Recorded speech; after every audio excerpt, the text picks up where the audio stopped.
Côté lyonnais, ce serait dommage. Tout à fait. Alors qu'il reste 3 minutes et que Domenech a dit à Jackie Collin de sortir. Ils sont encore à l'attaque. Alexandre Besse qui se fait. Et c'est le pénalty. Pénalty pour cette faute de Lasser. Le pénalty accordé par monsieur Harel. Indiscutable à mon avis. Voilà. Lasser qui n'a absolument pas touché le ballon et qui a fauché Besse les deux jambes. C'est votre avis, Jean-François? C'est tout à fait mon avis, et la condition physique de Alexandre Besse, alors que Mario Corian, qui a une petite barbe, va remplacer Jackie Collin. Alexandre Besse a montré la preuve de sa bonne condition physique, puisqu'il est allé provoquer les défenseurs parisiens dans la surface de but parisienne. Oui. Et là, c'est un grand moment et beaucoup de responsabilités, alors que Collin a un grand sourire. Beaucoup de responsabilités sur les épaules de Rémi Garde, qui a eu un pénalty à tirer cette saison, c'est contre Caen, et il l'avait marqué. Mais en face de lui, il y a Joël Batz, qui n'est pas mauvais du tout dans le genre de cet exercice. Oh, cette condition physique dont on parlait tout à l'heure, Jean-François, elle s'est fort bien illustrée encore sur cette action lyonnaise. Les Lyonnais qui ont bien débordé la défense parisienne.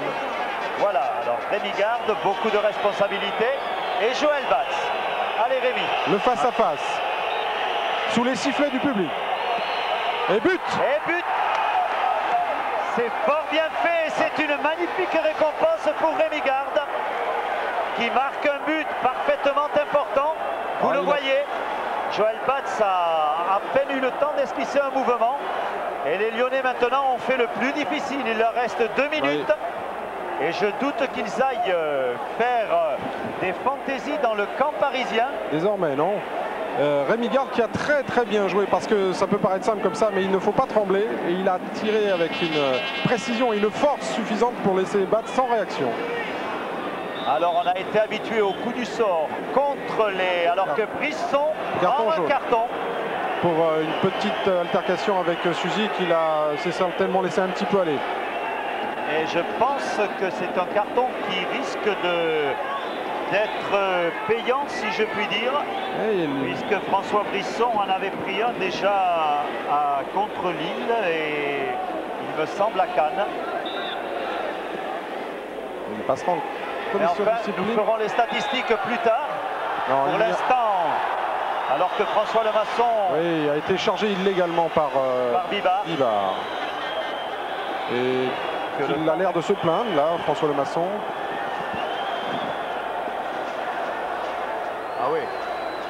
Je ne sais pas, peut-être en retombant, si Bibar, oui, mais un petit peu, déjà Bibar avait lancé son bras par-dessus l'épaule de François Lemasson et l'avait largement gêné. Alors que le temps réglementaire est écoulé. Il serait bien que M. Harel ait le même chronomètre que nous, qu'il jette un coup d'œil sur son chrono pour siffler la fin d'un match qui sera fort satisfaisant pour les Lyonnais, car venir battre le Paris Saint-Germain au Parc des Princes, peu d'équipes y sont parvenues cette saison, il y en a même, je crois, aucune. Eh bien non, aucune. Bordeaux avait réussi le match nul.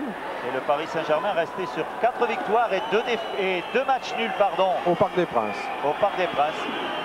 Mais 3 défaites et 1 match nul au cours des 4 dernières rencontres. Un Paris Saint-Germain qui ne va décidément pas bien. Cela aura peut-être quelques répercussions. On parlait tout à l'heure du fauteuil brûlant. Oui, sur lequel était assis Tomislav Ivic. Et Tomislav Ivic qui ne fait pas tout à fait l'unanimité, dit-on, auprès de ses joueurs. S'il a la confiance des dirigeants, de Francis Borrelli notamment, commence à avoir des difficultés à communiquer avec ses propres joueurs. Et on parlait récemment encore de lui confier un poste de manager général et de faire venir un homme de terrain qui serait chargé de la préparation, mais aussi du dialogue avec les joueurs. Si tel était le cas, nous aurions certainement, alors que Ngoti vient de dégager, nous aurions certainement un dossier fort intéressant. Une dernière occasion pour Vujovic, là, qui a failli reprendre ce ballon en demi-volée. Ça aurait été très beau, mais c'était très difficile.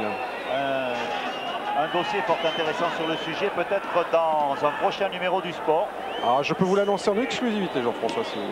Nous avons de toute façon choisi de prêter Paris, la capitale, et son équipe de football. Voilà, et c'est fini. Et c'est une victoire des Lyonnais. Nous vous retrouvons dans quelques instants dans le vestiaire qui seront, n'en doutons pas, fort joyeux. Bonsoir.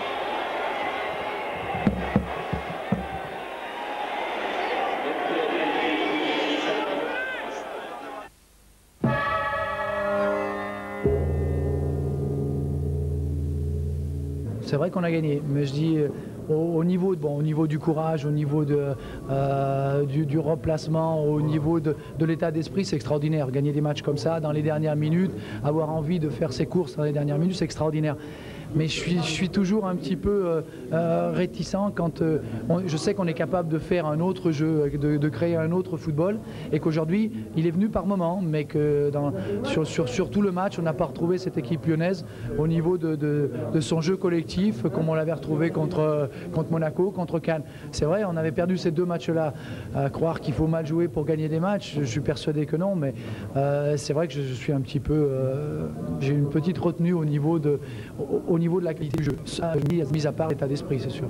Je crois que contre Cannes et contre Monaco, les joueurs se sentaient plus libres. C'est peut-être le fait d'être à Paris, sur un terrain qui n'est pas très bon, qui ne permettait pas d'aller très vite au niveau du jeu, qui nous a un petit peu bloqués. C'est justement de faire cet amalgame entre cette liberté, cette volonté de jouer, enlever cette angoisse et cette peur de mal faire pour pouvoir se libérer complètement, rajouter ça à l'organisation, au jeu qu'on avait contre Monaco et la réussite qu'on a ce soir, c'est extraordinaire. On peut jouer la première place. Hein.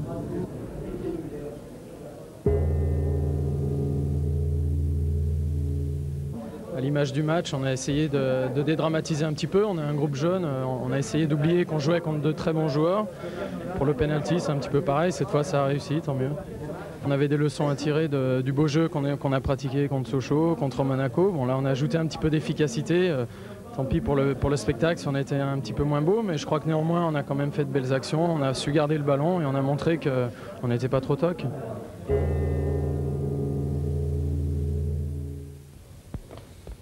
Logique, parce que j'ai trouvé mon équipe. Le premier, il était vraiment fatigué après un match qui nous a fait extraordinaire contre Juventus. Et deuxième, je trouvais aussi une grande volonté de mon équipe pour gagner ce soir.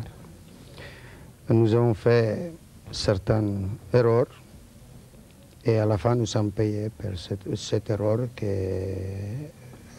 avec match perdu. Un penalty indiscutable? Ah, il était penalty, sûr, il était penalty. Vous avez parlé de votre équipe qui était fatiguée, mais cette équipe lyonnaise que vous découvriez, puisqu'elle revient en première division, quelle impression vous a-t-elle fait? Il m'a fait une très bonne impression, je peux dire excellente.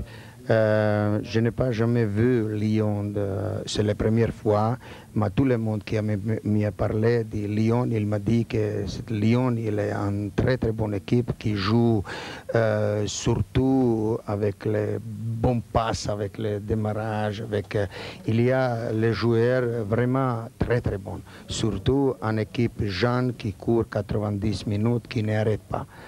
Je sais aussi qu'avec cette équipe, si vous ne l'y prendrez au début du match, après il vous donne confiance et après il sera plus difficile.